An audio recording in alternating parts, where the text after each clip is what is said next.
Hello മക്കളെ, എല്ലാവർക്കും exam winner Malayalam ക്ലാസ്സിലേക്ക് സ്വാഗതം. It's me Jobin. അപ്പോൾ 9ാം ക്ലാസ്സിലെ മക്കളെ, നമ്മൾ ക്രിസ്മസ് പരീക്ഷയിലേക്ക് പോകുമ്പോൾ നമ്മളെ കാത്ത് 2 യൂണിറ്റ് നിൽക്കുന്നുണ്ട് നമ്മൾ മലയാളം ഫസ്റ്റിൽ അല്ലേ. അപ്പം മലയാളം ഫസ്റ്റിൽ 2 യൂണിറ്റ് നിന്നായി, അതായത് യൂണിറ്റ് 3യും യൂണിറ്റ് 4ൽ നിന്നായി നമുക്ക് ഏകദേശം 6ഓളം ചാപ്റ്റേഴ്സ് എക്സാമിനുണ്ട്. അപ്പോൾ ഈ ഒരു വീഡിയോയിലൂടെ സാർ ഈ 2 യൂണിറ്റിലെ 6 ചാപ്റ്റേഴ്സ് പെട്ടെന്ന് നിങ്ങൾക്ക് പറഞ്ഞുതരാൻ പോവാണ്. ഓക്കെ, നമുക്കറിയാം നമുക്ക് ഈ 6 ചാപ്റ്റേഴ്സും എന്താണ് മക്കളെ, കിഡിലോസ്കിയായ ചാപ്റ്റേഴ്സാണ്. എത്രയാണ് പഠിക്കാനുള്ളത്, ഒരുപാട് കഥയും ലേഖനങ്ങളും പിന്നെ കവിതയുമുള്ള ഈ ചാപ്റ്റേഴ്സ് ഈ 2 യൂണിറ്റ് നിന്നായി, അതായത് 2 യൂണിറ്റാണ്.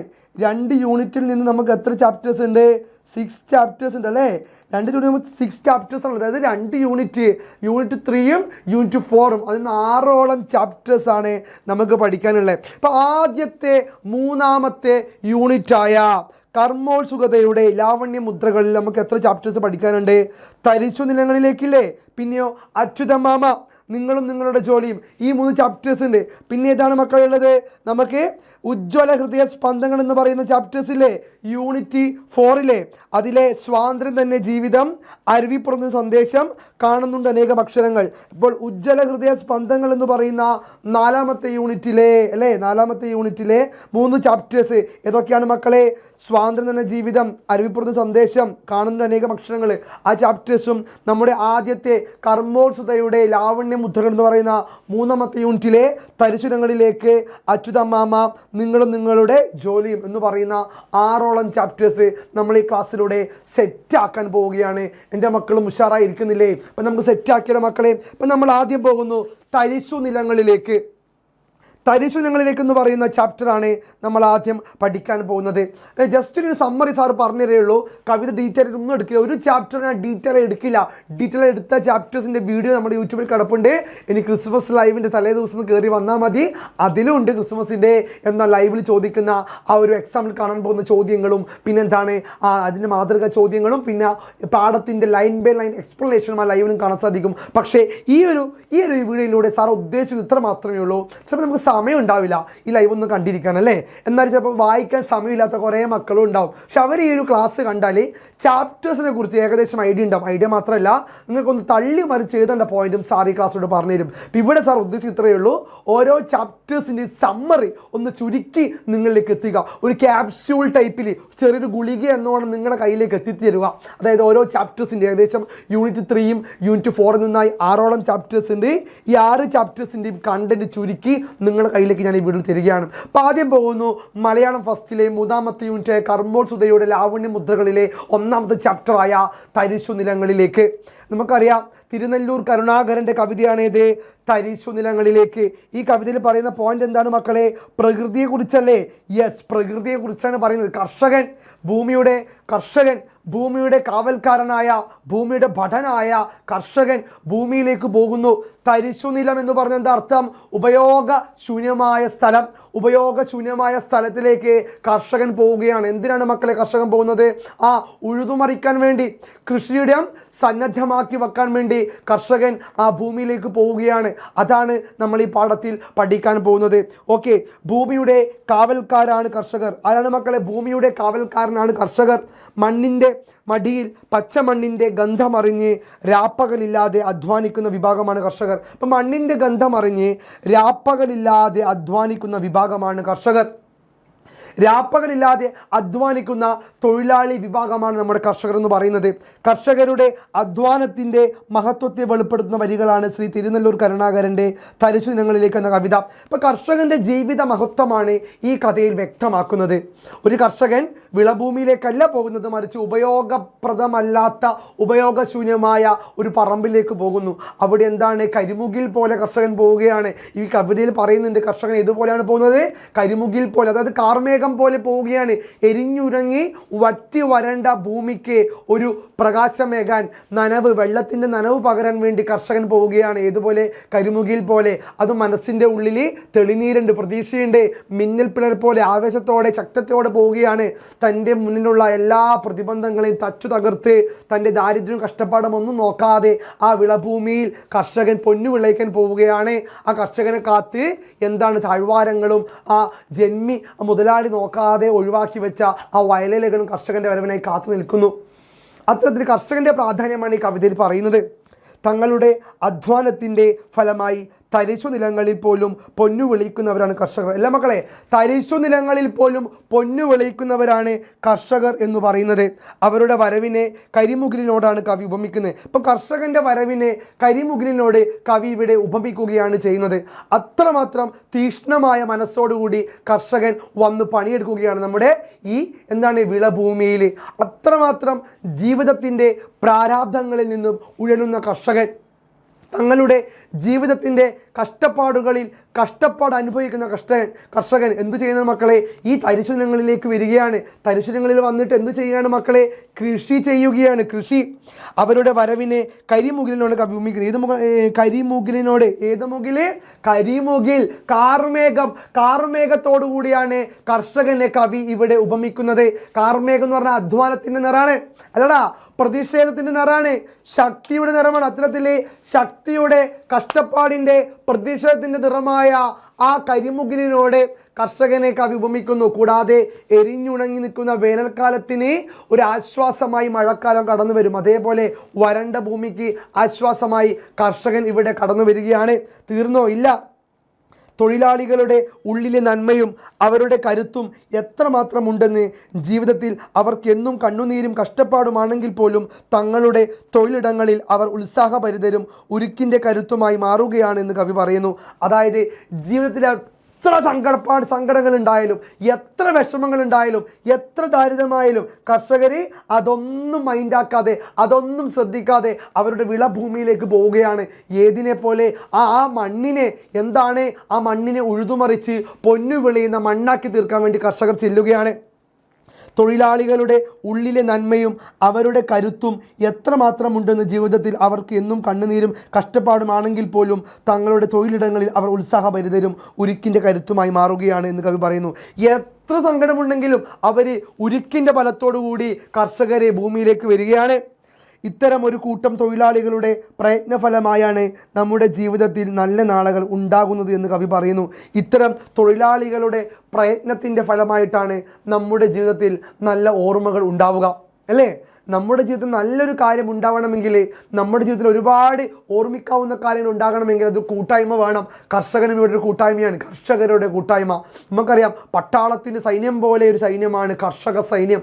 തരിശു നിലങ്ങളിലേക്ക് ആ ഉപയോഗപ്രദമല്ലാത്ത സ്ഥലം ഉപയോഗപ്രദമാക്കാൻ വേണ്ടി കർഷകർ അടിവെച്ച് വരികയാണ്. പട്ടാളക്കാർ, മിലിറ്ററി ഫോഴ്സ് വരുന്ന പോലെ. അതാണ് കവി ഇവിടെ കരിമുകിൽ പോലെ പറയുന്നത്. അത്രയും പവർഫുള്ളായിട്ടാണ് കവിതയിൽ കർഷകരെ കവി അടയാളപ്പെടുത്തിയത്. തരിശുരങ്ങളിലേക്ക് പ്രതീക്ഷയുടെ കരിമുകിൽ പോലെയാണ് കർഷകൻ വരുന്നത്, വേലക്കാർ വരുന്നത്. പ്രതീക്ഷയാണ് മക്കളെ, പ്രതീക്ഷയുടെ. അതായത് ഒരു പുല്ലുപോലും മുളക്കാത്ത ആ മണ്ണിൽ ഒരു പ്രതീക്ഷ നൽകിക്കൊണ്ട് കടന്നു വരികയാണ് ആര്? നമ്മുടെ കർഷകർ. കരിമുകിൽ പോലെ വരികയാണ് വേലക്കാർ. കരിമുകിൽ തരിശു മണ്ണിന് പ്രതീക്ഷയാണല്ലോ. തരിശു മണ്ണ്, ഉണങ്ങിയ മണ്ണിന് കരിമുകിൽ കാർമിക പ്രതീക്ഷയാണ്. ആ മണ്ണിലേക്ക് ആദ്യ നനവ് വീഴുമ്പോൾ ആ മണ്ണ് എന്തായി മാറുന്നു മക്കളെ? അതൊരു നനഞ്ഞ മണ്ണായി, പ്രതീക്ഷയുള്ള മണ്ണായി മാറുന്നു. അതൊരു പ്രതീക്ഷയായി മാറുകയാണ് ഇവിടെ. പിന്നെയോ, നെഞ്ചിൻ്റെ വരൾച്ച മാറ്റി ഉർവരതയുടെ പാനപാത്രം നിറയ്ക്കുന്നതിനായുള്ളവരാണല്ലോ കരിമുകിൽ. അത് ഉർവരത എന്ന് പറഞ്ഞാൽ കാർഷിക സംസ്കാരം, ഉർവരത എന്ന് പറഞ്ഞാൽ കൃഷി. ഉർവരതയുടെ സംസ്കാരം കൊണ്ടുവരുന്നവരാണ് കർഷകർ ഭൂമിയെ പൊന്നണിയിക്കുന്നതാണ് ഈ ഒരു കഥയിൽ അല്ലെങ്കിൽ കവിതയിൽ പറയുന്നത്. തരിശുരങ്ങളിലേക്ക് പ്രതീക്ഷയുടെ വെളിച്ചമായി മാറുകയാണ് വേലക്കാർ. അതായത് പ്രതീക്ഷ കൊണ്ടുവരുന്നു. വേലക്കാരുടെ കണ്ണിൽ കാണുന്ന മിന്നലിൻ്റെ പ്രകാശവും കരുത്തുമാണെങ്കിലും അവരുടെ ഉള്ളിലാകട്ടെ തെളിനീർ പോലെ പരിശുദ്ധമാണെന്ന് കവി പറയുന്നു. കർഷകരുടെ ഉള്ളി ഏതുപോലെ പരിശുദ്ധമാണെന്നാ പറയണേ? തെളിനീർ പോലെ പരിശുദ്ധമാണ്, അല്ലടാ. തെളിനീർ വെച്ച് എന്താ? ശുദ്ധമായ ജലം. തെളിനീർ പോലെ പരിശുദ്ധമാണ് കൃഷിക്കാരുടെ മനസ്സും. നമുക്കറിയാം, കൃഷിക്കാർ എന്തൊക്കെ വിഷമങ്ങൾ അനുഭവിക്കുന്നുണ്ട്. ദാരിദ്ര്യമില്ലേ, കഷ്ടപ്പാടില്ലേ, പട്ടിണിയില്ലേ, സാമ്പത്തികമില്ലായ്മ, പിന്നെന്തോ രാസവളങ്ങളുടെ കടന്നുകയറ്റം മൂലമുണ്ടാകുന്ന കൃഷിക്കുണ്ടാകുന്ന നാശനഷ്ടം, പിന്നെ പണിക്കാരില്ല, പിന്നെ സബ്സിഡി ഇല്ല, വിത്തിനൊന്നും ഗവൺമെൻറ്റിൻ്റെ ഭാഗത്തൊന്നുമില്ല.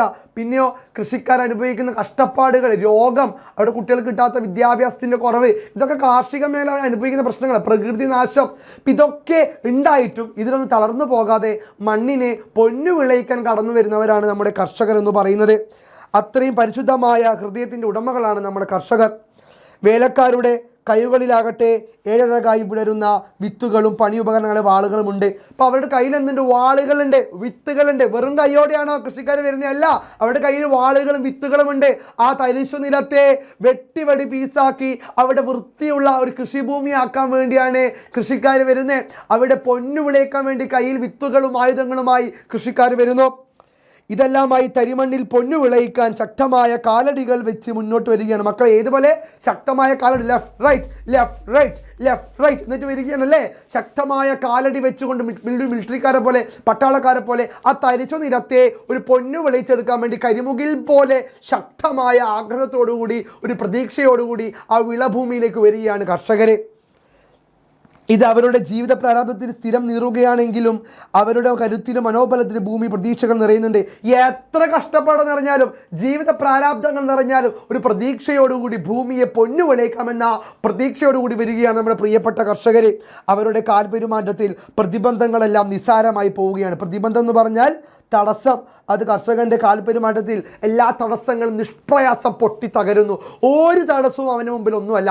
വലിയ മുള്ളുകളുണ്ടായാലും കല്ലുകളുണ്ടായാലും പാറക്കെട്ടുണ്ടായാലും ചതുപ്പുകളാണെങ്കിലും അതൊക്കെ തച്ചു തകർത്ത് പ്രതീക്ഷയോടെ ആ തരിച്ചു നിലത്തെ പൊന്നു വിളയിക്കുന്ന ഭൂമിയാക്കി മാറ്റാൻ വേണ്ടി കൃഷിക്കാർ ഇവിടെ വരികയാണ്.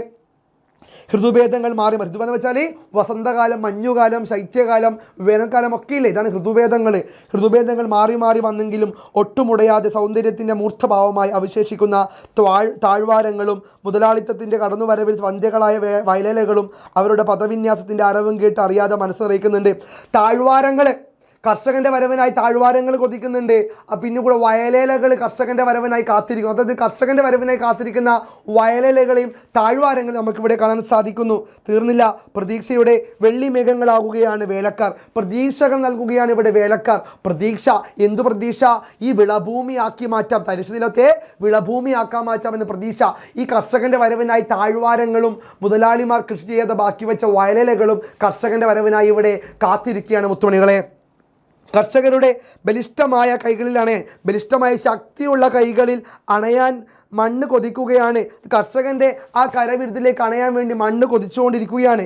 വരൾച്ചയുടെ ഉറക്കത്തിൽ നിന്നും തളിരിടലിൻ്റെ കാലത്തിലേക്ക് പ്രവേശിക്കാൻ വേലക്കാരുടെ കാലടി ശബ്ദം കേട്ടപ്പോൾ മൂരി നിവർത്തി ഉണരുകയാണ് മണ്ണ്. അപ്പോൾ വേലക്കാരുടെ, കൃഷിക്കാരുടെ കാലടി ശബ്ദം കേട്ടപ്പോൾ ആ മണ്ണ് പോലും എന്തായി ഉണർന്നു പോയി എന്നാ പറയണേ. മണ്ണ് പോലും മൂരി നിവരുക വെച്ചാൽ നമ്മളിങ്ങനെ നിവരൂലടാ, കൈയൊക്കെ ഇങ്ങനെ ആക്കിയിട്ട് റെഡിയായി നിൽക്കൂലേ, അതാ മൂരി നിവരുക. അപ്പോൾ കർഷകൻ വരുന്ന കാണുമ്പോൾ മണ്ണ് പോലും റെഡിയായി നിൽക്കുകയാണ്. ഇനി നമ്മൾ നല്ലൊരു വിളഭൂമിയായി മാറും. അപ്പോൾ കർഷകൻ്റെ വരവിനായി താഴ്വാരങ്ങളും വയലലകളും മൂരി നിവരുന്നു, അവരും ആഗ്രഹിക്കുന്നു അല്ലേ. അത്രമാത്രം പ്രകൃതി പോലും കർഷകനെ ആഗ്രഹിക്കുകയാണെന്ന് കവിതയിലൂടെ പറയുന്നത്. അവരുടെ ഓരോ ചുവടിലും കൂർത്ത പരുക്കൻ വാക്കുകളിലും ആകാശം പോലും വിറച്ചു പോവുകയാണ്. ആകാശം പോലും ഉറക്കുന്ന തരത്തിലാണ്, ആ ശബ്ദത്തോടുകൂടിയാണ്, ആ ഗാംഭീര്യത്തോടുകൂടിയാണ്, ആ ശക്തിയോടുകൂടിയാണ് കർഷകർ തരിശു ഭൂമിയിലേക്ക് വരുന്നതെന്ന് കവി പറയുന്നു. ജീവിതത്തിൻ്റെ വറുതി എന്ന് വെച്ചാൽ ദാരിദ്ര്യം. ജീവിതത്തിൻ്റെ ദാരിദ്ര്യമായാലും പട്ടിണിയായാലും ദുഃഖങ്ങളായാലും അതിനോട് അംഗം എന്ന് പറഞ്ഞാൽ യുദ്ധം, അതിനോട് യുദ്ധം ചെയ്യുന്നവരാണ് കർഷകർ. ഏത് ദുരന്തമായാലും, ഏത് ദാരിദ്ര്യമായാലും പട്ടിണിയായാലും അതിനോടൊക്കെ യുദ്ധം ചെയ്ത് വിജയിച്ചു വരുന്നവരാണ് വേലക്കാർ, കർഷകർ എന്ന് പറയുന്നവർ. അവർ കരുത്തോടെ വയ്ക്കുന്ന ഓരോ ചുവടും ജീവിതത്തിൻ്റെ പ്രതീക്ഷകളാണ് വേലക്കാരുടെ അല്ലേ. ജീവിതത്തിൽ ഓരോ പ്രതീക്ഷകൾ നൽകിക്കൊണ്ട് എത്ര പട്ടിണിയായാലും അതൊക്കെ മാറ്റി ജീവിതത്തിൽ പ്രതീക്ഷയോടെ മുന്നോട്ട് പോകാൻ ആഗ്രഹിക്കുകയാണ് കർഷകർ. നാൾതോറും പട്ടിണിയാണെങ്കിലും അതിനോട് അംഗം വെട്ടി ജയിക്കുന്നതാണ് തൊഴിലാളികളുടെ മനക്കരുത്. എത്ര പട്ടിണിയായാലും അതിനോടൊക്കെ അംഗം വെട്ടി ജയിക്കുന്നവരാണ് തൊഴിലാളികൾ എന്ന് പറയുന്നത്. പട്ടിണിയെയും ദാരിദ്ര്യത്തെയും കീഴ്പ്പെടുത്തി കരിങ്കൽ പാറകൾ പോലും തുരക്കുന്നവരാണ് വേലക്കാർ. എത്ര കഷ്ടപ്പാട് വന്നാലും അതിനെയൊക്കെ കീഴ്പ്പെടുത്തി കരിങ്കൽ പാറകൾ പോലും തുരത്തി മാറ്റി അതിനോട് അംഗം വെട്ടുന്നവരാണ് നമ്മൾ കർഷകർ എന്ന് പറയുന്നത്. അവരുടെ കരുത്തിന് മുന്നിൽ പുതുമണ്ണിൻ്റെ ആർദ്രത എത്രമാത്രം ലോലമാണെന്ന് കർഷകരിലൂടെ കവി പറയുന്നു. അതുകൊണ്ട് തന്നെ പുതുമണ്ണിലേക്ക് ഒരു ആർദ്രത കൊണ്ടുവരാൻ, പുതുമണ്ണിനെ ഒന്ന് നനയിപ്പിച്ചെടുക്കുവാൻ വേണ്ടി കഷ്ടപ്പെടുന്നവരാണ് നമ്മുടെ കർഷകർ. അതുകൊണ്ട് തന്നെ കർഷകരുടെ പ്രാധാന്യത്തെ വ്യക്തമാക്കുകയാണ് നമ്മുടെ തരിശു നിലങ്ങളിലേക്ക് എന്ന് പറയുന്ന കവിതയിലൂടെ. കർഷകരുടെ ദുഃഖം, പട്ടിണി, ദാരിദ്ര്യം, മരണം എന്തു വന്നാലും ഭൂമിയെ പൊന്നു വിളയിക്കാൻ വേണ്ടി, എത്ര ദാരിദ്ര്യമുണ്ടായാലും ഭൂമിയെ പൊന്നു വിളയിച്ച് സുന്ദര സമൃദ്ധവുമാക്കാൻ വേണ്ടി പടയാളികളെ പോലെ, കരിമുകിൽ പോലെ ശക്തമായി വരികയാ ആ കർഷകരെ വർണ്ണിക്കുകയാണ് തരിശു നിലങ്ങളിലേക്ക് എന്ന് പറയുന്ന കവിതയിലൂടെ തിരുനെല്ലൂർ കരുണാകരൻ. സെറ്റല്ലേ? നമ്മൾ പോകുന്ന അച്യുത മാമ അല്ലെ, മലയാളത്തിലെ പ്രിയപ്പെട്ട എഴുത്തുകാരൻ KP രാമനുണ്ണിയുടെ അച്യുതമാമ എന്ന് പറയുന്ന കഥ. കുടുംബ ബന്ധത്തിൻ്റെ പ്രാധാന്യമാണ്. രണ്ട് കഥാപാത്രങ്ങൾ അച്യുതമാമയും മാധവനും. അച്യുതമാമ പ്രതികരിക്കുന്നതെന്നാണ് കുടുംബ ബന്ധത്തിൻ്റെ സ്നേഹം. പഴയ തലമുറയ്ക്ക് തങ്ങളുടെ പുതിയ തലമുറയിൽ നിന്നും വ്യത്യസ്തമായ കുടുംബ ബന്ധത്തിൻ്റെ സ്നേഹം പ്രാധാന്യം വ്യക്തമാക്കുന്നു. മാധവൻ ബന്ധങ്ങൾക്ക് പ്രാധാന്യം കൊടുക്കാത്ത കഥാപാത്രം. പുതുതലമുറയിൽപ്പെട്ട തിരക്കേറിയ ജീവിതത്തിൻ്റെ ഒരു ഒരു ഒരു ഭാഗമായ മാധവൻ ഇവിടെ കാണാം. അപ്പം മാധവനും പിന്നെ അച്യുതമാമയും അല്ലേ, അച്യുതമാമയും കഥാപാത്രമായി വരുന്ന കഥയാണ് ഏത് മക്കളെ? അച്യുതമാമ. കുടുംബ ബന്ധത്തിൻ്റെ പ്രാധാന്യത്തെ കഥ വ്യക്തമാക്കുന്നു. ഈ കഥയുടെ ആശയം നമുക്കൊന്ന് പെട്ടെന്ന് പഠിച്ചു പോകാം. സമ്മറി: മലയാള സാഹിത്യത്തിൽ ആധുനിക യുഗത്തിൻ്റെ മാറ്റങ്ങൾ ഹൃദയത്തിൽ തൊടുമാറി ആവിഷ്കരിച്ച എഴുത്തുകാരാണ് KP രാമനുണ്ണി. അപ്പം മലയാള സാഹിത്യത്തിലെ കുടുംബ ബന്ധത്തിൻ്റെ പ്രാധാന്യം ആവിഷ്കരിച്ച എഴുത്തുകാരാണ് ആര് മക്കളെ? KP രാമനുണ്ണി. തൊഴിലുകളും തൊഴിലിടങ്ങളും മനുഷ്യനെ എത്രത്തോളമാണ് മാറ്റിയതെന്നും മനുഷ്യരുടെ ജീവിതത്തിൽ സ്വന്തങ്ങൾക്കും ബന്ധങ്ങൾക്കും ഇടയിൽ ഉണ്ടായിക്കൊണ്ടിരിക്കുന്ന അകലങ്ങളും അവ ജനിപ്പിക്കുന്ന അസ്വാരസ്യങ്ങളും വളരെ ലളിതമായി ആവിഷ്കരിച്ചിരിക്കുന്ന ഒരു കഥയാണ് അച്യുതമാമ. അതായത് കുടുംബ ബന്ധത്തിൻ്റെ പ്രാധാന്യത്തെ കഥ വ്യക്തമാക്കുന്നു.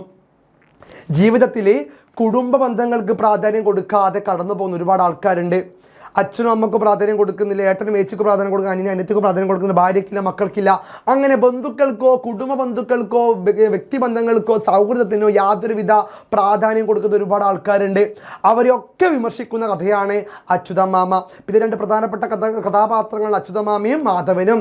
അച്യുതമാമ സ്നേഹനിധിയായ വ്യക്തിബന്ധങ്ങൾക്ക് പ്രാധാന്യം കൊടുക്കുന്ന കഥാപാത്രത്തിലേക്ക് നമ്മളെ വിരൽ ചൂണ്ടുന്നു. എന്നാൽ മാധവനോ വ്യക്തിബന്ധങ്ങൾക്ക് പ്രാധാന്യം കൊടുക്കാതെ കേവലം തിരക്കുകളിലേക്ക്, ജോലി, പണം എന്നിവയിലേക്ക് മാത്രം ഒതുങ്ങുന്ന പുതിയ തലമുറയിൽപ്പെട്ട ആൾക്കാരുടെ പ്രതീകമായി കടന്നു വരുന്നു. ഇപ്പം രണ്ട് വ്യത്യസ്ത സ്വഭാവങ്ങളുള്ള അഭിപ്രായങ്ങളുള്ള സാഹചര്യങ്ങളിലെ ആൾക്കാരെയാണ് ഈ കഥയിൽ ചർച്ചാ വിഷയമാക്കുന്നത്. വായനക്കാർക്കുള്ളിൽ നഷ്ടപ്പെടുത്തുന്ന സമയത്തെ പറ്റിയുള്ള ബോധം പകർന്നു നൽകുകയാണ് കഥാകാരൻ. സമയത്തെ പറ്റിയുള്ള ബോധം കഥാകാരൻ പകർന്നു നൽകുന്നു. സമയത്തിന് സമയമിതപൂർവ സായാഹ്നം, ആ പാട്ട് പോലെ സമയത്തിന് വലിയ പ്രാധാന്യമുണ്ടെന്ന് എഴുത്തുകാരൻ നമ്മോട് പറയുകയാണ്. ഇന്നത്തെ തലമുറയിൽ കുടുംബങ്ങൾക്ക് ഒന്നു ചേർന്ന് ഇരിക്കാനോ കുട്ടികളോടൊത്ത് സമയം ചെലവഴിക്കാനോ ആരും സമയം കണ്ടെത്തുന്നില്ലേ? ഒന്നു ചേർന്നിരിക്കാൻ സമയമില്ല. കുട്ടികളോട് സമയം ചെലവഴിക്കാനോ ആരും സമയം കണ്ടെത്തുന്നില്ല. അത്തരത്തിൽ കുട്ടികൾക്ക് വേണ്ടി സമയം കണ്ടെത്താൻ പറ്റാത്ത തലമുറയായി നമ്മൾ മാറിക്കൊണ്ടിരിക്കുകയാണ് മക്കളെ. ഒന്നിനും സമയമില്ലാത്തവരായി നമ്മൾ മാറിക്കൊണ്ടിരിക്കുന്നു. സമയത്തെ കൃത്യമായി അളന്ന് തിട്ടപ്പെടുത്തിയിട്ടും സമയം ആർക്കും തികയാതെ വരുന്നു. സമയം കൃത്യമായി അളന്ന് തിട്ടപ്പെടുത്തി രാവിലെ 7 മണിക്ക് എണീക്കോ, പ്രശ്നം 7:30, 7:45 ചായടിക്ക് 8 മണി, 8 മണിക്ക് വണ്ടി സ്റ്റാർട്ട് ചെയ്ത 8:30 ഓഫീസിൽ, 8:30 മുതൽ വൈകുന്നേരം 5 വരെ ഓഫീസിൽ, 5 മണി വിട്ടാൽ 5:30 വീട്, പിന്നെ വീട്ടിൽ കിടന്നുറങ്ങാൻ അടുത്ത ജോലി. ഇങ്ങനെ സമയം ചിട്ടപ്പെടുത്തി ജീവിക്കുന്ന മനുഷ്യർക്ക് സമയത്തിൻ്റെ വില അറിയില്ല, വ്യക്തിബന്ധങ്ങളുടെ വില അറിയില്ല എന്ന് എഴുത്തുകാരൻ ഈ കഥയിലൂടെ ഓർമ്മപ്പെടുത്തുകയാണ്. അവനവന് വേണ്ടി കൂടി സമയമില്ലാതെ അല്ലേ, ഒന്ന് സന്തോഷിക്കാൻ, ഒന്ന് ടൂറിന് പോകാൻ, ഒന്ന് വെറുതെ കിടന്നുറങ്ങാൻ പോലും സമയമില്ലാത്ത, അവനവന് വേണ്ടി മാത്രം പോലും സമയം കണ്ടെത്തുന്ന മനുഷ്യരായി നമ്മൾ മാറുന്നു. അവരൊക്കെ ഈ കഥയിൽ പരാമർശിക്കുന്നുണ്ട് കേട്ടോ. അവനവന് വേണ്ടി കൂടി സമയമില്ലാതെ ആകുന്നു എന്നാണ് കഥയിലെ യുവജന പ്രതിനിധിയായ നായകൻ പറയുന്നത്. തൻ്റെ അച്ഛൻ നഷ്ടപ്പെട്ട ശേഷം തനിക്ക് ബാല്യകാലത്തെ എല്ലാ നല്ല നിമിഷങ്ങളും സമ്മാനിച്ചത് അച്യുതമാമയാണ്. തൻ്റെ ബാല്യകാലത്ത് തനിക്ക് എല്ലാവിധ ഓർമ്മകളും സമ്മാനിച്ച, തൻ്റെ അച്ഛനെ പോലെ തന്നെ നോക്കിയ തൻ്റെ അച്യുതമാമയെക്കുറിച്ചും ആര് പറയുന്നുണ്ട് ഇവിടെ? മാധവൻ ഓർത്തു പോകുന്നുണ്ട്. മാധവൻ പഴയ കാര്യങ്ങൾ ഓർക്കുന്നുണ്ടെങ്കിലും അതിനോട് സ്നേഹിക്കുന്നുണ്ടെങ്കിലും ഈ തിരക്ക് കാരണം മാധവൻ ഒന്നും ചെയ്യാൻ പറ്റാത്ത അവസ്ഥയിലേക്ക് കഥ കൊണ്ട് എത്തിച്ചിരിക്കുകയാണ്. എന്നാൽ എല്ലാം ഒന്നിൽ നിന്ന് വിശദീകരിച്ച് സംസാരിച്ചു തുടങ്ങുന്ന അച്യുതമാമ 3-4 തവണ തുടർച്ചയായി തന്നെ കാണാൻ വന്നിട്ടും അദ്ദേഹത്തിനായി 1-2 മണിക്കൂർ മാറ്റിവെക്കാൻ മാധവനാകുന്നില്ല. തൻ്റെ അച്യുതമാമയ്ക്കായി 2 മണിക്കൂർ മാറ്റിവെക്കാൻ പോലും ആർക്കാവുന്നില്ല മക്കളെ? മാധവനാകുന്നു. അത്തരത്തിൽ വ്യക്തിബന്ധങ്ങൾക്ക് തീരെ പ്രാധാന്യം കൊടുക്കാതെ കടന്നു പോകുന്ന ഒരു കഥാപാത്രമായി നമ്മുടെ കഥയിൽ ആര് മാറുകയാണ്? നമ്മുടെ മാധവൻ മാറുകയാണ്. മാധവൻ്റെ ബാല്യത്തിൽ അച്യുതമാമ മാറ്റിവെച്ച സമയങ്ങൾ മാത്രമാണ് അയാളുടെ ഇന്നത്തെ നല്ല ഓർമ്മകൾക്ക് കാരണം അല്ലേ? മാധവൻ്റെ ബാല്യത്തിൽ അച്യുതമാമ മാധവന് വേണ്ടി മാറ്റിവെച്ച് കുറേ സമയങ്ങൾ, അതുമാത്രമാണ് മാധവൻ്റെ ഓർമ്മ എന്ന് പറയുന്നത്. ആരെക്കുറിച്ച്? അച്യുതമാമയെക്കുറിച്ച്. ബാക്കിയെല്ലാം മാധവനെ നഷ്ടമായിക്കൊണ്ടിരിക്കുകയാണ്. എങ്കിലും തിരക്ക് പിടിച്ച ജീവിതത്തിൽ ആർക്കു വേണ്ടി മാറ്റിവെക്കാൻ അയാൾക്ക് സമയമില്ല. ഈ മാധവൻ്റെ തിരക്ക് പിടിച്ച ജീവിതത്തിൽ ആർക്കു വേണ്ടി ഒന്നും മാറ്റിവെക്കാൻ മാധവന് സമയമില്ല. തിരക്കാണ് പോലും തിരക്ക് അല്ലേ? തിരക്കോട് തിരക്ക്. ആരോടും മിണ്ടാൻ സമയമില്ല. ഒന്ന് കണ്ടാൽ ഹായ് എന്ന് പറയാൻ സമയം, എന്തിന് 30 സെക്കൻഡ് സ്റ്റാറ്റസ് പോലും കണ്ടിരിക്കാൻ നമുക്ക് സമയമില്ല. ഇന്നത്തെ സമയമില്ലാത്ത തലമുറയുടെ ജീവിതത്തിൻ്റെ ഞെട്ടോട്ടമുള്ള ഓട്ടം അതാണ് ഇവിടെ മാധവനിലൂടെ എഴുത്തുകാരൻ നമ്മോട് വിശദമാക്കുന്നത്. അച്ഛനെ ഒന്നിനും കിട്ടില്ല അമ്മാമ്മേ, അല്ലേ അമ്മമ്മേ? അച്ഛനെ ഒന്നിനും കിട്ടൂല, അച്ഛന് ഫുൾ തിരക്കാ, ഈ മോനെ എന്നെ പോലും അച്ഛൻ നോക്കുന്നില്ല എന്നാണ് മാധവൻ്റെ കുട്ടി പറയണേ. സ്വന്തം മകനെ പോലും, കൊച്ചുമകനെ പോലും നോക്കാൻ മാധവന് സമയമില്ല. ഭാര്യയോട് സ്നേഹത്തോട് സംസാരിക്കാൻ പോലും മാധവന് സമയമില്ല. തന്നെ അച്ഛൻ മരിച്ചപ്പോൾ തന്നെ പൊന്നുപോലെ നോക്കി. ഇത് പറയുന്നുണ്ടല്ലേ, PP വാങ്ങിക്കൊടുത്തും ഉത്സവ പറമ്പുകളിൽ കൊണ്ടുപോയും അമിട്ട് പൊട്ടും പോലെ മാധവനെ ചിരിച്ചും പിന്നെന്താണ് മാധവനെ പുറത്തേറ്റി ആന കളിപ്പിച്ചും കുതിര കളിപ്പിച്ചും ഒക്കെ മാധവനെ എപ്പോഴും പൊന്നുപോലെ സ്നേഹവും കരുതലും നൽകി വളർത്തിയ അച്യുതമാമയോട് 2 മണിക്കൂർ പോലും സംസാരിക്കാൻ മാധവന് സമയമില്ല. ഇതൊക്കെ ഈ കഥയുടെ പ്രത്യേകതയാണ്. അച്ഛനെ ഒന്നിനും കിട്ടില്ല അമ്മാമേ എന്നുള്ള കുഞ്ഞിൻ്റെ വാക്കിൽ പലതവണ നിരാശ നേരിട്ട് കാത്തിരുന്നു. മുഷിഞ്ഞതിൻ്റെ ഓർമ്മകളും പ്രതിഷേധവും കാണാം. ഒപ്പം ഭാര്യയും തൻ്റെ പ്രതിഷേധം അറിയിക്കുന്നുണ്ട്, അല്ലേ? അച്യുതമാമ ഈ മാധവനെ കാത്തു നിന്നതിൻ്റെ ഒരു പരാതി പോലും ഇവിടെ കാണാൻ പറ്റും. അത്രമാത്രം വ്യക്തിബന്ധങ്ങൾക്ക് പ്രാധാന്യം കൊടുക്കാത്ത വ്യക്തികളെ കുറിച്ച് കൂടി നമ്മൾ അച്യുതമാമ എന്ന് പറയുന്ന കഥ പരാമർശിക്കുന്നുണ്ട്. ഈ അവസരത്തിൽ തനിക്ക് നഷ്ടമാകുന്ന തൻ്റെ നല്ല സമയങ്ങളെക്കുറിച്ച് ബോധവാനാകാൻ കഥാനായകൻ ബോധവാന്മാനാകുന്നുണ്ട്. കാരണം തൻ്റെ കുട്ടി പറയുന്നുണ്ട് അച്ഛന് സമയമില്ല, ഭാര്യ പറയുന്നുണ്ട് അതേന്ന്, മാധവന് സ്വന്തം ആരോഗ്യത്തെ ഡോക്ടറെ കാണിക്കാൻ പോലും സമയമില്ല. അപ്പം അതൊക്കെ തന്നെ തിരക്ക് കാരണമാണ് മാധവൻ മനസ്സിലാക്കുന്നത്. അപ്പം ഇന്നത്തെ കാലത്ത് തിരക്ക് കാരണം വ്യക്തിബന്ധങ്ങൾക്ക് പ്രാധാന്യം കൊടുക്കാത്ത തലമുറയുടെ ഒരു പ്രതിനിധിയായി മാധവൻ കടന്നു വരുന്നത്. അതുകൊണ്ട് തന്നെ കുടുംബ ബന്ധത്തിൻ്റെ കഥയാണ് ഈ അച്യുതമാമ എന്ന കഥ പറയുന്നത്. അതെൻ്റെ മക്കൾ മനസ്സിലാക്കണം കേട്ടോ. പിന്നെന്താ പറയണേ, എങ്കിൽ തന്നെയും അതിനേക്കാൾ ഓർക്കാനുള്ള മറ്റു കാര്യങ്ങളിലേക്ക് വ്യാപരിച്ചു പോവുകയാണ് മാധവൻ. ഒരു മനുഷ്യൻ തനിക്ക് ചുറ്റുമുള്ള മറ്റെല്ലാവരിലേക്കും പടരുകയും തനിക്ക് ചുറ്റുമുള്ളതിനെ കാണാതാവുകയും ചെയ്യുന്ന അവസ്ഥയാണ് ഈ കഥയിലുടനീളം കാണാൻ സാധിക്കുക. ഒടുവിൽ തനിക്കു വേണ്ടി കണ്ടെത്താൻ കഴിയാത്ത ആ 2 മണിക്കൂറിനോട് യാതൊരു പരാതിയുമില്ലാതെ മടങ്ങുന്ന അമ്മാമ വായനക്കാരൻ്റെ ഉള്ളിൽ വേദനയാകുകയാണ്. 2 മണിക്കൂർ മാധവൻ തൻ്റെ അമ്മാമയ്ക്ക് വേണ്ടി മാറ്റിവയ്ക്കുന്നില്ല. ആ ഒരു വേദനിക്കുന്ന കഥാപാത്രമായി നമ്മുടെ കഥയുടെ കഥാന്ത്യത്തിൽ അച്യുതമാമ എത്തുന്നു. മാധവൻ പണത്തിൻ്റെ പിന്നാലെ പോകുമ്പോൾ തൻ്റെ ഓഹരി വിറ്റ കിട്ടിയ പൈസ 2 ലക്ഷം മാധവന് വെറുതെ കൊടുക്കുന്ന അച്യുതമാമ. പക്ഷേ 2 മണിക്കൂർ സംസാരിക്കാൻ അച്യുതമാമ എവിടേക്കോ യാത്ര പോവുകയാണല്ലേ. അവസാനം മാധവനോട് 2 മണിക്കൂർ സംസാരിക്കണം. തൻ്റെ ഭാര്യ മരിച്ച ശേഷം മക്കളാൽ നോക്കപ്പെടുന്നില്ല അച്യുതമാമ, മക്കളാൽ ഒറ്റപ്പെടുകയാണ്. പെൺമക്കളാണ്, അവരുടെ ഭർത്താക്കന്മാർ അച്യുതമാമൻ നോക്കുന്നില്ല. പക്ഷേ മാധവനെങ്കിലും തന്നെ നോക്കുമെന്ന് വിചാരിച്ചായിരിക്കുമല്ലോ വന്നിട്ടുണ്ടാവുക. പക്ഷെ അതുപോലും പറയാൻ പറ്റുന്നില്ല അച്യുതമാമയ്ക്ക്, അതിന് പോലും സമയമില്ല. ഇപ്പോൾ സമയമില്ലാത്ത ലോകത്തെ മാറ്റി നിർത്തപ്പെടുന്ന ബന്ധങ്ങളുടെ കഥ കൂടി ഈ കഥ നമ്മോട് വ്യക്തമാക്കുന്നുണ്ട്. ഒപ്പം നമ്മളിൽ ഓരോരുത്തരിലും നമ്മൾ നമ്മുടെ പ്രിയപ്പെട്ടവർക്ക് വേണ്ടി മാറ്റിവെക്കാത്ത സമയത്തെക്കുറിച്ചുള്ള ഓർമ്മപ്പെടുത്തലാണ് ഈ കഥ. നമ്മൾ നമ്മുടെ പ്രിയപ്പെട്ടവർക്ക് വേണ്ടി മാറ്റിവെക്കാത്ത ഒരുപാട് സമയങ്ങളില്ലേ, ആ സമയത്തിൻ്റെ ഓർമ്മപ്പെടുത്തൽ കൂടിയാണ് മക്കളെ ഈ കഥ എന്ന് പറയുന്നത്. സെറ്റല്ലേ? അച്യുതമാമ എന്ന് പറഞ്ഞ കഥ എന്താ വ്യക്തമാക്കുന്നത്? കുടുംബ ബന്ധത്തിൻ്റെ പ്രാധാന്യമാണ്. കുടുംബങ്ങൾക്ക് പ്രാധാന്യം കൊടുക്കാതെ, വ്യക്തിബന്ധങ്ങൾക്ക് പ്രാധാന്യം കൊടുക്കാതെ തിരക്കേറിയ ജീവിതം ജീവിക്കുന്ന ആൾക്കാരുടെ കഥ വ്യക്തമാക്കുകയാണ് നമ്മുടെ അച്യുതമാമ എന്ന് പറയുന്ന കഥ. അപ്പോൾ അതിൻ്റെ മക്കൾ നോട്ട് ചെയ്ത് പഠിക്കണം. കഥാപാത്ര നിരൂപണം ചോദിക്കാൻ സാധ്യതയുണ്ട്. അച്യുതമാമയും പിന്നെ ആരാണ് നമ്മുടെ മാധവനും സെറ്റാക്കി പഠിക്കുക. അടുത്ത് നമ്മൾ പോകുന്നു നിങ്ങളും നിങ്ങളുടെ ജോലിയും. ഈ യൂണിറ്റിലെ കർമ്മോത്സുതയുടെ ലാവണ്യ മുദ്രകൾ എന്ന് പറയുന്ന 3ാമത്തെ യൂണിറ്റിലെ അവസാനത്തെ ചാപ്റ്ററാണ് നിങ്ങളും നിങ്ങളുടെ ജോലിയും, അല്ലേ? ഈ ഒരു ചാപ്റ്റർ പഠിക്കുമ്പോൾ നിങ്ങളുടെ മനസ്സിലേക്ക് വരേണ്ട കാര്യം എന്താണ് മക്കളെ? ഈ ഒരു ചാപ്റ്ററിൽ നിങ്ങൾ പഠിക്കുമ്പോൾ നിങ്ങളുടെ മനസ്സിലേക്ക് വരേണ്ട ഏറ്റവും വലിയ പോയിൻ്റ് എന്ന് പറയുന്നത് ജീവിതത്തിലെ ജോലിയുടെ തിരക്കിൽ നമ്മൾ വിട്ടുപോകുന്ന നമ്മളുടെ ജീവിതം തന്നെയാണ്, അല്ലേ? നമ്മുടെ ഈ ലോകത്തിൽ നമ്മുടെ ജീവിതം നമ്മൾ ജീവിക്കാൻ മറന്നു പോകുന്നുണ്ട്. ജോലി ജോലി ജോലി മാത്രമേ ഉള്ളൂ. ജോലി ജോലി യെസ് പപ്പ, അത് ജോണി ഇത് ജോലി. ഓക്കെ, നമ്മുടെ അച്യുതമാമയിൽ മാധവൻ ജോലിക്ക് വേണ്ടിയാണ് സമയം കളയുന്നത്. അതുപോലെ തന്നെ നിങ്ങളും നിങ്ങളുടെ ജോലിയും എന്ന് പറയുന്ന പാഠഭാഗം 9ാം ക്ലാസ്സിലെ മലയാളം ഫസ്റ്റ് എടുത്ത മക്കളോട് പറയുന്നത് എന്തിനായിരിക്കാം? ജോലിക്ക് വേണ്ടിയാണല്ലോ നമ്മൾ പഠിക്കുന്നത്. ഇപ്പം ഇഷ്ടപ്പെട്ട് പഠിച്ചാൽ ഇഷ്ടപ്പെട്ട് ജോലി ചെയ്യാം, കഷ്ടപ്പെട്ട് പഠിച്ചാൽ കഷ്ടപ്പെട്ട് ജോലി ചെയ്യൂ. അതുകൊണ്ട് ഇഷ്ടപ്പെട്ട കാര്യം ചെയ്യാൻ വേണ്ടി ഇഷ്ടപ്പെട്ട് പഠിക്കുക, ഇഷ്ടപ്പെട്ട തൊഴിൽ ചെയ്യുക. ഇപ്പം ഇഷ്ടപ്പെട്ട തൊഴിൽ ചെയ്യുമ്പോൾ അത് ഇഷ്ടമുള്ളതുപോലെ ആനന്ദമായി ഹാപ്പിനെസ്സോടുകൂടി സന്തോഷിച്ച് ചെയ്യാം. ഇപ്പം നമ്മുടെ ജോലി ചെയ്യുമ്പോൾ ആ ജോലി നമ്മളെയും കൂടി ആഗ്രഹിക്കണം. ഇപ്പം ജോലിയുടെ മഹത്വം പറയുന്ന പാഠഭാഗമാണ് ഇത് നിങ്ങളും നിങ്ങളുടെ ജോലിയും. ഈ ഒരു പാഠത്തിൽ 3 പോയിന്റ് പ്രധാനമായും പറയുന്നുണ്ട്. എന്താ മക്കളെ? തൊഴിൽ ചെയ്യുമ്പോൾ നമുക്ക് എന്താണ് ചെയ്യാൻ പറ്റിയല്ലോ എന്ന സംതൃപ്തി നമുക്ക് കിട്ടണം അല്ലേ. പിന്നെന്താണ്, ആ തൊഴിൽ നമ്മൾ ചെയ്യുമ്പോൾ സമൂഹത്തിന് ഉപകാരപ്രദമാകണം. പിന്നെ ആ തൊഴിൽ നമ്മുടെ കഴിവ് അവസരം പ്രകടിപ്പിക്കാനുള്ള ഒരു മേഖല ഉണ്ടാവണം. ഈ 3 കാര്യമാണ് ഈ ലേഖനത്തിൽ പ്രധാനമായും പറയുന്നത്. ഇതൊരു ലേഖനമാണെന്ന കാര്യം ഓർമ്മിക്കണം, കഥയോ കവിതയല്ല. ഈ ലേഖനത്തിൽ പ്രധാനമായും പറയുന്ന 3 പോയിൻ്റാണ്. ഒന്ന്, ഒരു തൊഴിൽ നമ്മൾ ചെയ്യുമ്പോൾ അതിൽ നമുക്ക് സംതൃപ്തി ഉണ്ടാകണം. പിന്നെ ആ തൊഴിൽ സമൂഹത്തിനും സമുദായത്തിനും നന്മ ഉപകാരം ഉണ്ടാകണം. പിന്നെ ആ തൊഴിൽ നമ്മൾ ചെയ്യുമ്പോൾ നമ്മുടെ കഴിവുകൾ വളർത്താൻ, അവസരങ്ങൾ വളർത്താനുള്ള മേഖലയാകണം ആ തൊഴിൽ. ഈ 3 പോയിൻ്റാണ് ഈ പാഠത്തിൻ്റെ ഹൃദയഭാഗം, ഈ പാഠത്തിൻ്റെ മെയിൻ പോയിൻ്റ് എന്ന് പറയുന്നത്. നിങ്ങൾ പഠിക്കണം കേട്ടോ. ഇനി നമുക്കിതിൻ്റെ പ്രധാന പോയിന്റിലേക്ക് വരാം. നാം എല്ലാവരും ഒന്നല്ലെങ്കിൽ മറ്റൊരു തൊഴിൽ ചെയ്ത് ജീവിക്കുന്നവരാണ്. എന്തൊക്കെയോ തൊഴിലുണ്ട്. ഡോക്ടറുണ്ട്, IAS ഉണ്ട്, വക്കീലുണ്ട്, ടീച്ചറുണ്ട്, പോലീസ്, മിലിറ്ററി, ഒരുപാട് തൊഴിലുണ്ട്. അതേപോലെ കൂലിപ്പണിക്കാർ, ഓട്ടപ്പണിക്കാർ, ഡ്രൈവേഴ്സ് ഉണ്ട്. എല്ലാ തൊഴിലിനും അതിൻ്റെതായ മാന്യത ഉണ്ട്. ഒരു തൊഴിൽ മറ്റൊരു തൊഴിലിനെക്കാട്ട് വലുതല്ല.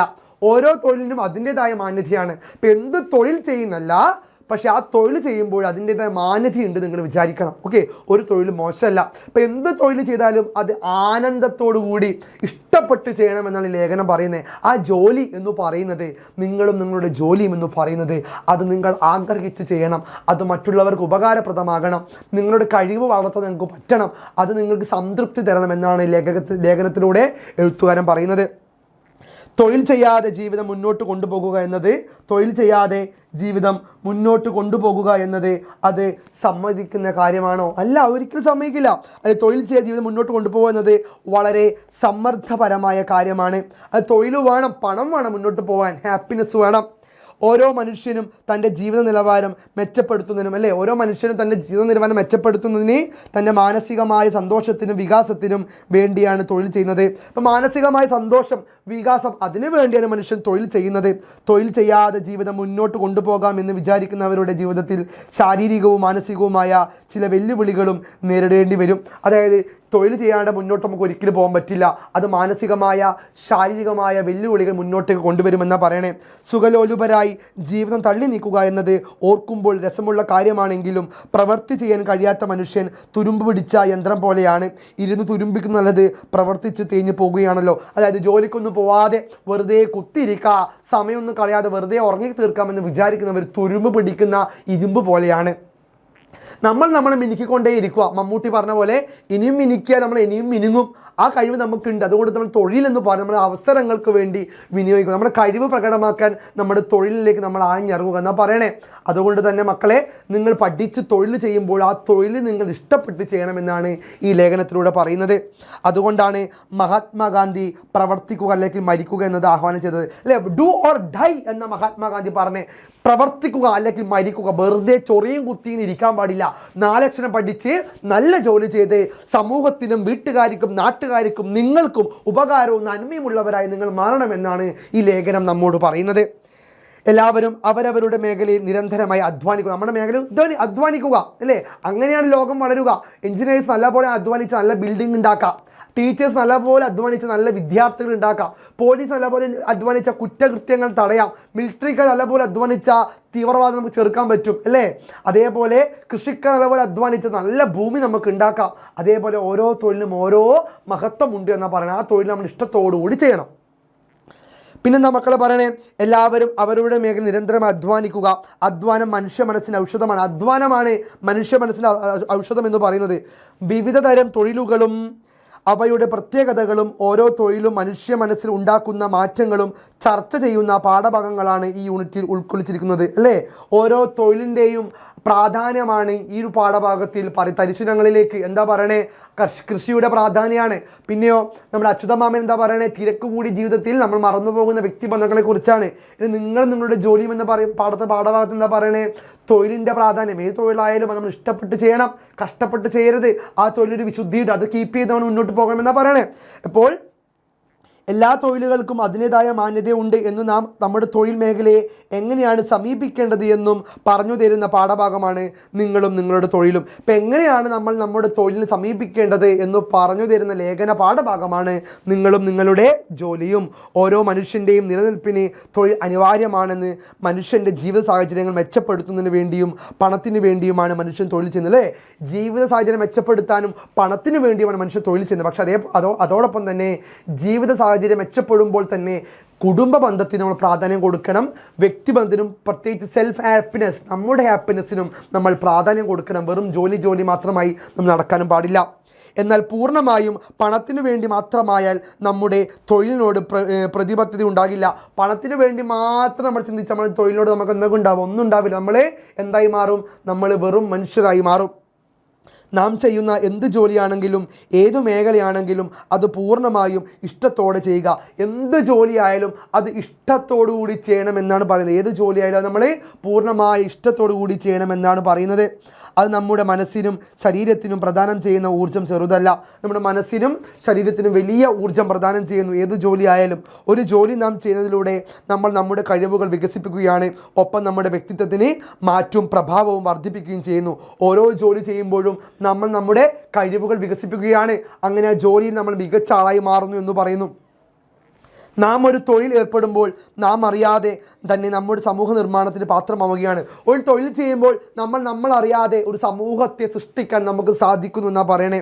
യാതൊരു ജോലിയും ചെയ്യാതെ ജീവിക്കാമെന്ന് കർമ്മോത്സുകതയോടെ ലാവണ്യമുദ്രകൾ ഭാഗം 3 കരുതുന്നവർക്കാകട്ടെ മനസ്സിൻ്റെ മടുപ്പുണ്ടാക്കുകയും ജീവിതം നരകപൂർണ്ണമാവുകയും ചെയ്യും. ഈ 3ാമത്തെ യൂണിറ്റ് തൊഴിലിൻ്റെ പ്രാധാന്യത്തെക്കുറിച്ച് പറയുന്ന യൂണിറ്റാണ്.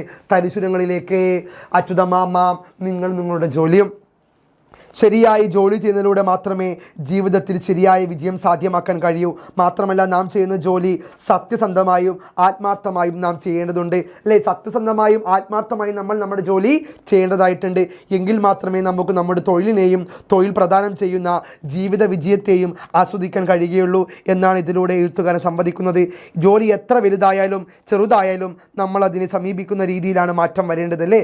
ഏത് ജോലി എന്തായാലും അതിന് സമീപിക്കുന്ന രീതിയിൽ മാറ്റം വരണമെന്നാണ് എഴുത്തുകാരൻ പറയുന്നത്. ഒരു ചിത്രം വരയ്ക്കുന്നതാകട്ടെ തോട്ടിപ്പണിയാകട്ടെ നമ്മുടെ കഴിവിൻ്റെ പരമാവധി നൽകാൻ കഴിയണം.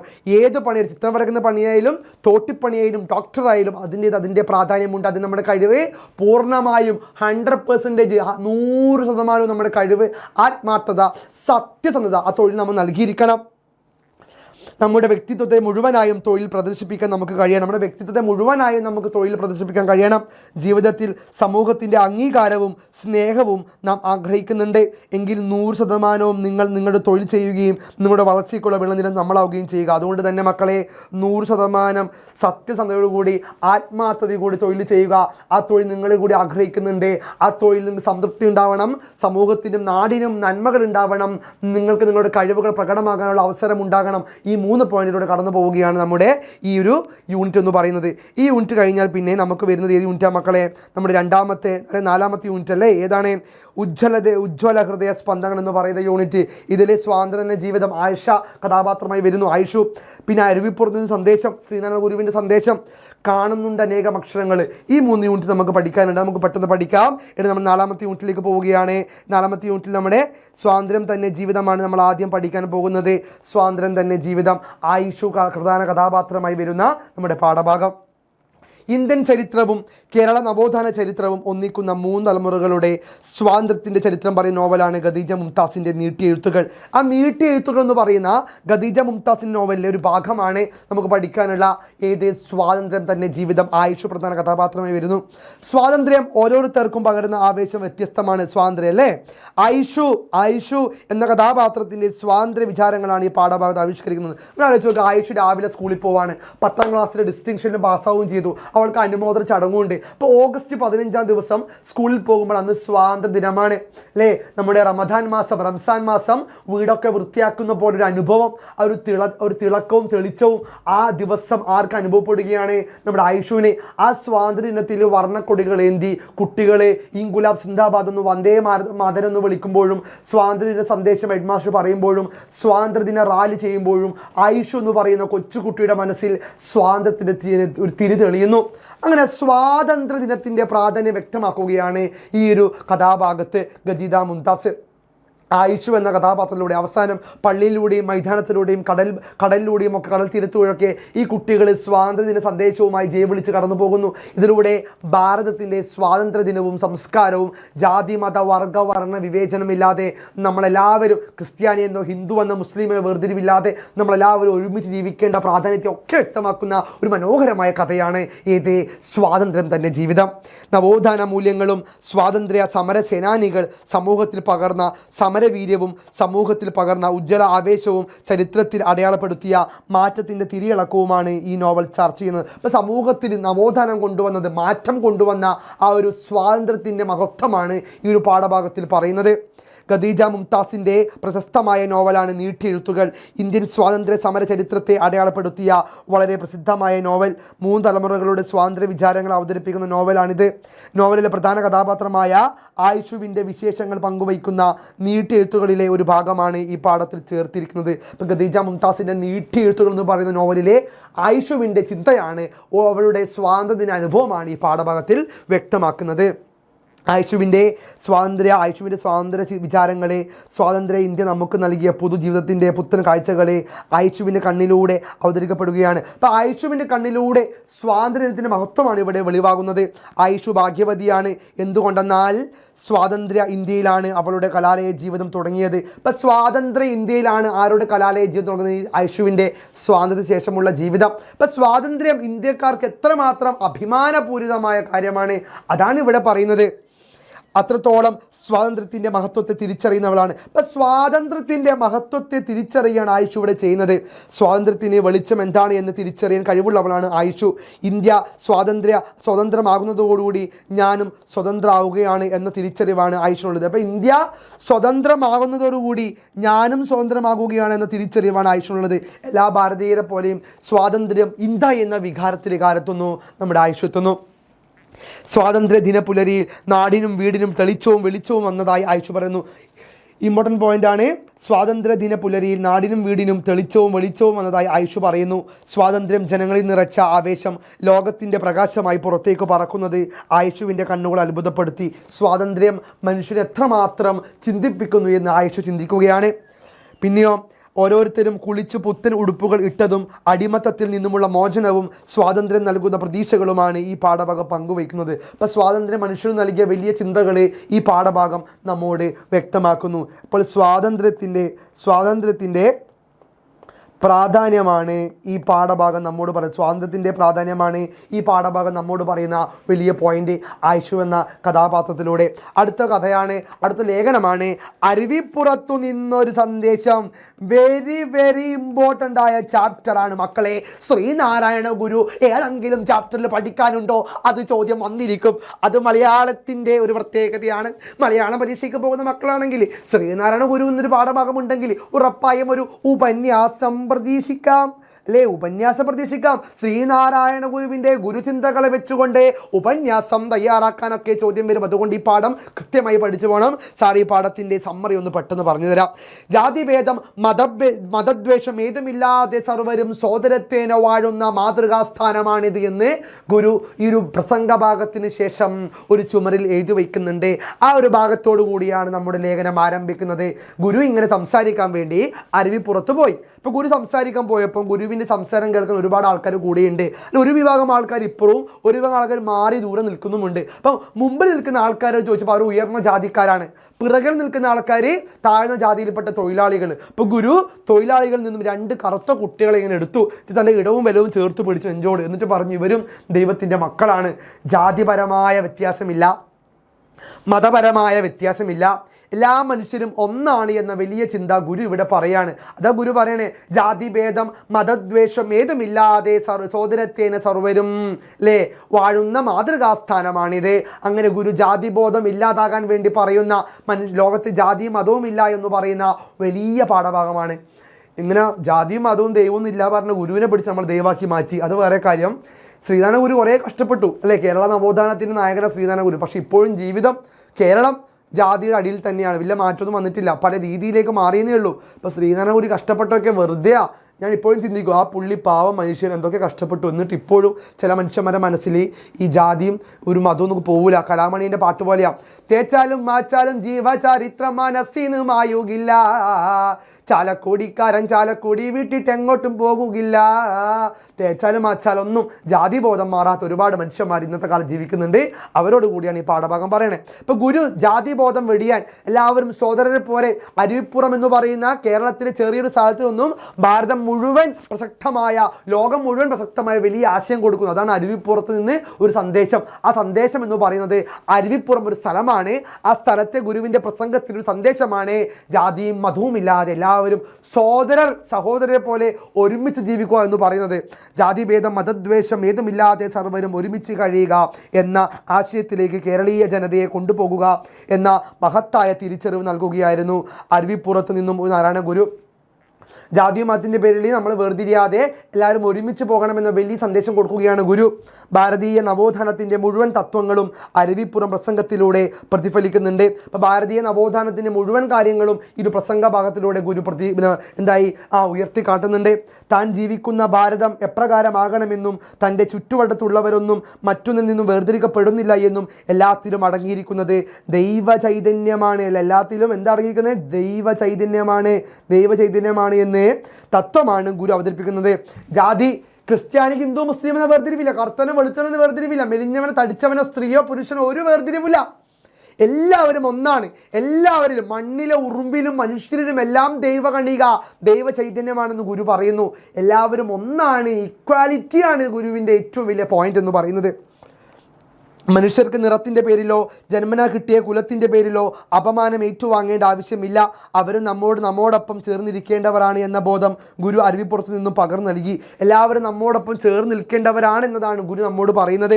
ഗുരു തൻ്റെ ജീവിതത്തിൽ ചേർത്ത് വെച്ച വാക്കുകളാണ് ജാതിഭേദം മതദ്വേഷം ഏതുമില്ലാതെ സർവരും എന്നത്. എന്നാൽ 1888 ഭാരതത്തിൻ്റെ തെക്കേ അറ്റത്തു നിന്നും ഗുരു നൽകിയ സന്ദേശത്തിൽ മറ്റൊന്നുകൂടി അദ്ദേഹം കൂട്ടിച്ചേർക്കുകയുണ്ടായി. ജാതിഭേദ മതദ്വേഷം ഉപേക്ഷിച്ച് സോദരത്തെ വാഴുക എന്ന മഹത്തായ ആശയം അക്കാലത്തിൽ ഭാരതത്തിനും അങ്ങേയറ്റം കേരളത്തിനും ആവശ്യമായിരുന്ന മഹത്തായ തിരിച്ചറിവായിരുന്നു അല്ലേ ഗുരു അരുവിപ്പുറത്ത് പറഞ്ഞ സന്ദേശം. ജാതി മതമില്ലാതെ സഹോദരരെ പോലെ നമ്മൾ ജീവിക്കണം എന്നതാണ് ഈ പാഠഭാഗത്തിലെ ഗുരു പറയുന്ന പോയിന്റ് എന്ന് പറയുന്നത്. സാഹോദര്യം എന്നത് രക്തബന്ധമല്ല, മാനസികവും സാമൂഹികവുമായ വേർതിരിവുകൾ ഇല്ലാത്ത ഐക്യമെന്ന സങ്കല്പം. അപ്പം മാനസികമായ ഒരു ഐക്യം നമുക്ക് ഉണ്ടാവണം, വേർതിരിവ് ഉണ്ടാകാൻ പാടില്ല എന്ന് ഗുരു പറയുന്നു. നിറം, കുലം, തൊഴിൽ എന്നിങ്ങനെ വേർതിരിവുകളുടെ ഒരിടവും അവിടെ ബാധമാകുകയോ വളരുകയോ വേണ്ട എന്നാണ് ഗുരു പങ്കുവച്ചത്. മനുഷ്യൻ എന്ന വലിയൊരു കുലവും വേലിക്കെട്ടുകളും അതിർവരമ്പുകളും ഇല്ലാത്ത രക്തബന്ധം സർവ്വതും ദൈവികമാണ് എന്ന ചൈതന്യം പടർത്തുകയായിരുന്നു ഗുരു. മഹത്തായ ഈ വചനം സ്വന്തം അന്തരാത്മാവിൽ നിന്നുള്ള പ്രഘോഷണമായിരുന്നു. ഗുരുവിന് ജാതിക്കുമ്മി അധസ്ഥിത ജനവിഭാഗത്തിൻ്റെ വിദ്യാഭ്യാസ സാമൂഹിക മുന്നേറ്റത്തിനു വേണ്ടി ജീവിതം സമർപ്പിച്ച സാമൂഹിക പരിഷ്കർത്താവാണ് പണ്ഡിറ്റ് കെ.പി. കറുപ്പൻ. താൻ ജീവിച്ചിരുന്ന കാലത്ത് നിലനിന്നിരുന്ന ജാതി വിവേചനത്തിനും സാമൂഹിക അസമത്വത്തിനുമെതിരെ തൂലിക തളിപ്പിച്ച അദ്ദേഹം അധ്യാപകൻ, കവി എന്നീ നിലകളിലും പ്രസിദ്ധനാണ്. പണ്ഡിറ്റ് കറുപ്പനെ കുറിച്ചും ഇവിടെ പറയുന്നുണ്ട്. അതുകൊണ്ട് തന്നെ പണ്ഡിറ്റ് കറുപ്പനും പിന്നെ ശ്രീനാരായണ ഗുരുവും പിന്നെ ശ്രീ ശങ്കരാചാര്യനും എല്ലാവരും തന്നെ പറയുന്നത് ജാതിഭേദം മതോദ്വേഷം കളഞ്ഞ് എല്ലാവരും സ്നേഹത്തോടെ ജീവിക്കുക എന്നൊരു വലിയ ആശയമാണ്. ഇനി വേറൊരു കീ പോയിന്റ് കൂടി സാറ് പറഞ്ഞുതരാം. ഗുരു വചനങ്ങൾ എൻ്റെ മക്കളൊന്ന് പഠിച്ചു പോവുക. എസ് ചോദിച്ചാൽ ഈ വചനങ്ങളൊക്കെ എഴുതിയതിന് കുറച്ച് പോയിന്റ് കൂടുതൽ കിട്ടും. ഇപ്പോൾ ഏതൊക്കെയാണ്? ഒരു പീഡയുറുമ്പിനും വരുത്തരുതെന്നുള്ള അനുകമ്പി സദാ. ഒരു ഉറുമ്പിന് പോലും ഒരു ദ്രോഹവും വരാൻ പാടില്ല എന്ന് ശ്രീനാരായണ ഗുരു വിചാരിച്ചു. അനുകമ്പ ദശകം എന്ന കവിതയിലെ വരികളാണ്. അവനവൻ ആത്മസുഖത്തിന് ആചരിക്കുന്നവ അപരന് സുഖത്തിനായി വരണം. നമ്മൾ നമ്മുടെ സുഖത്തിന് വേണ്ടി ചെയ്യുന്ന കാര്യങ്ങൾ മറ്റുള്ളവരുടെ സുഖത്തിനും ഭവിക്കണമെന്ന ഗുരു പറയണേ. ആത്മോപദേശ ശതകം എന്ന് പറയുന്ന കവിതയിലെ വരികളാണ്. ഒരു ജാതി, ഒരു മതം, ഒരു ദൈവം മനുഷ്യന്. ഗുരുവിൻ്റെ വചനങ്ങളാണ്. വിദ്യ കൊണ്ട് പ്രബുദ്ധരാവുക, സംഘടന കൊണ്ട് ശക്തരാവുക. അല്ലെ, വിദ്യ വേണം, സംഘടന ബലം വേണം. ഗുരു പറഞ്ഞ വചനങ്ങളാ. മതം ഏതായാലും മനുഷ്യൻ നന്നായാൽ മതി. ഗുരുവിൻ്റെ വചനങ്ങളാ. ഇത്തരത്തിൽ ഗുരുവചനങ്ങളൊക്കെ പഠിച്ചു പോയാൽ നിങ്ങൾക്ക് എക്സാമിന് ഉപന്യാസമോ ആസ്വാദന കുറിപ്പോ ചോദിച്ചാൽ ഈ പോയിൻ്റൊക്കെ എഴുതി വെച്ച് കൊട്ടേഷൻ എഴുതി വെച്ചാലേ നിങ്ങൾക്ക് എന്തായി മക്കളെ നല്ല മാർക്ക് വാങ്ങാൻ പറ്റും. ഈ പാഠം സെറ്റായില്ലേ? നമ്മുടെ അരുവിപ്പുറത്തുനിന്ന് സന്ദേശം സെറ്റായില്ലേ? ഇനി കണ്ണും പൂട്ടി എക്സാമിന് എഴുതിക്കോളൂ. അടുത്ത ചാപ്റ്ററിലേക്ക് പോകുന്നു. കാണുന്നുണ്ട് അനേകം അക്ഷരങ്ങൾ. കാണുന്നുണ്ട് അനേകം അക്ഷരങ്ങൾ. ദളിത് ജീവിതത്തെ കുറിച്ച് പറയും. ദളിത് ജീവിതം എന്ന് പറഞ്ഞാൽ താഴെയുള്ള ജാതി, താഴെ ജാതിയിലുള്ളവരുടെ ജീവിതാവസ്ഥയെക്കുറിച്ച് ഇവിടെ പ്രകടമായി അടയാളപ്പെടുത്തുന്നുണ്ട്. കാണുന്നുണ്ട് അനേകം അക്ഷരങ്ങൾ.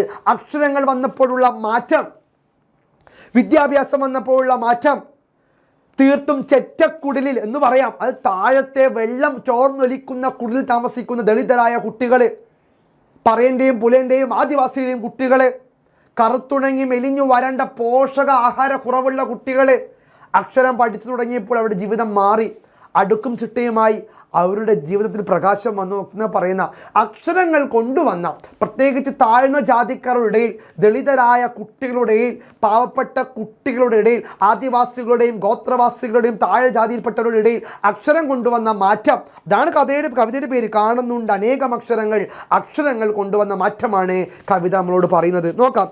അടിസ്ഥാന ജനവിഭാഗത്തിൻ്റെ മാറിയ ജീവിത സാഹചര്യങ്ങളും വിദ്യാഭ്യാസം എന്ന പ്രക്രിയയുടെ പ്രാധാന്യവും വിദ്യാഭ്യാസത്തിലൂടെ ജനങ്ങൾക്കുണ്ടായ പരിവർത്തനങ്ങളുമാണ് ഈ കവിതയിലൂടെ അവതരിപ്പിക്കുന്നത്. ഇതാണ് മക്കളെ പ്രധാന പോയിന്റ്. എന്താണ്?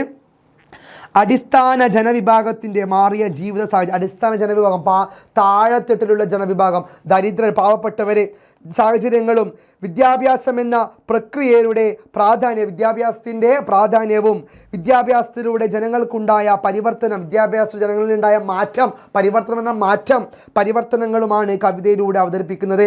അടുക്കിപ്പെറുക്കി വെടിപ്പുള്ളതാക്കുക എന്ന പ്രയോഗത്തിൽ, അല്ലേ? അടുക്കിപ്പെറുക്കി വെടിപ്പുള്ളതാക്കുക പ്രയോഗം കവിതയിലുണ്ട്. എന്നീ പ്രയോഗത്തിലൂടെ ജീവിതാവസ്ഥകളിൽ വന്ന പുരോഗമനപരമായ മാറ്റങ്ങൾ, വൃത്തിയും വെടിപ്പും അന്തസ്സുമുള്ള വീട്ടുമുറ്റങ്ങൾ എന്ന വരികളുണ്ട്. പുഞ്ചിരി തൂകുന്ന പൂവുകൾ എന്ന പ്രയോഗം കുഞ്ഞുങ്ങളെ പൂവുകളായി കൽപ്പിച്ചിരിക്കുന്നതിലെ ഔചിത്യം വ്യക്തമാക്കുന്നു. പുഞ്ചിരി തൂകുന്ന എന്ന പ്രയോഗം അവരുടെ മുഖത്തെ ആഹ്ലാദം പ്രകടമാക്കുന്നു. അടിസ്ഥാന ജനവിഭാഗത്തിലെ കുഞ്ഞുങ്ങളുടെ പ്രസാദാത്മകമായ ജീവിത അന്തരീക്ഷത്തെ സൂചിപ്പിക്കുന്നു. ഒരു കാലത്ത് അവർക്ക് അപ്രാപ്യമായിരുന്ന വിദ്യാഭ്യാസ സംവിധാനങ്ങളും സാമൂഹിക ജീവിതാവസ്ഥകളും നേടിയെടുത്തതിൻ്റെ സന്തോഷം വ്യക്തമാക്കുന്നു. അതുകൊണ്ട് തന്നെ കാണുന്നുണ്ട് അനേകം അക്ഷരങ്ങൾ എന്ന് പറയുന്ന കവിതയിലെ താഴ്ന്ന ജാതിയിൽപ്പെട്ട ദളിതരായ, പാവപ്പെട്ടവരായ, പറയൻ്റെയും പുലൻ്റെയും ആദിവാസികളുടെയും ഗോത്രവിഭാഗം ജനങ്ങളുടെയും ഇടയിൽ അക്ഷരം കൊണ്ടുവന്നപ്പോഴുള്ള മാറ്റം, വിദ്യാഭ്യാസം വന്നപ്പോഴുണ്ടായ മാറ്റം, അതാണ് ഈ കവിതയിൽ പറയുന്നത്, അല്ലേ? അടുക്കും ചിട്ടയും ഇല്ലാത്ത കുത്തഴിഞ്ഞവരുടെ ജീവിതത്തിൽ അടുക്കും ചിട്ടയും വന്നു, പുസ്തകങ്ങൾ വന്നു, പ്രകാശം വന്നു, പാത്രങ്ങളൊക്കെ വെട്ടി പീസാക്കി കഴുകി വെച്ചു. അത്രയും അടുക്കും ചിട്ടയും വന്ന വിദ്യാഭ്യാസം താഴ്ന്ന ജാതിക്കാർക്കിടയിൽ വരികയും അവർ പ്രശോഭിക്കുകയും അവർ പ്രകാശിക്കുകയും അവരുടെ ജീവിതത്തിൽ അറിവിൻ്റെ വെളിച്ചം വരികയും ചെയ്ത പാഠഭാഗത്തെക്കുറിച്ചാണ് ഈ പാഠഭാഗത്തിൽ പറയുന്നത്. അപ്പോൾ നമ്മൾ ഇന്ന് എന്തൊക്കെയാണ് മക്കളെ പഠിച്ചേ? നമ്മൾ ഒരുപാട് കാര്യങ്ങൾ പഠിച്ചില്ലേ? 2 യൂണിറ്റ് നമ്മൾ പഠിച്ചു. ഏതൊക്കെയാണ്?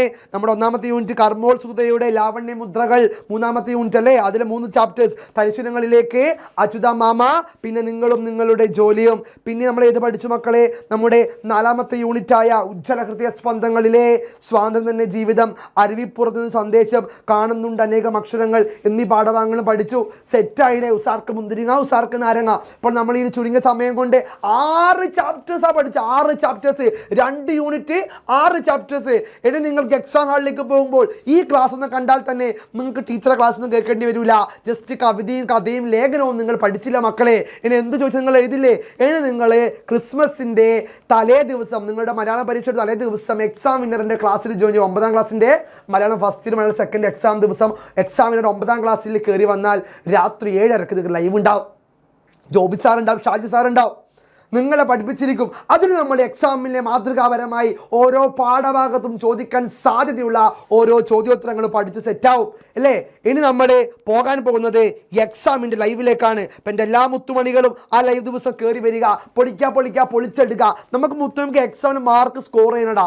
നല്ല മാർക്ക് വാങ്ങി നമ്മൾ അങ്ങ് ഉയരത്തിൽ നമുക്ക് എത്താൻ പറ്റണം. ഓക്കെ, അതുകൊണ്ട് എല്ലാവരും ഉസാറായിട്ട് പഠിക്കുക. ഉസാർക്ക് മുന്തിരിങ്ങ, ഉസാർക്ക് നാരങ്ങ. ഇനി നമുക്ക് ഈ എക്സാമിന് നല്ല മാർക്ക് സ്കോർ ചെയ്തിട്ടേ കാര്യമുള്ളൂ. അപ്പം എല്ലാവരും ലൈവിൽ കയറി വരിക, പൊളിച്ചെടുക്കുക. എല്ലാവർക്കും all the best. Jobin from examiner. By.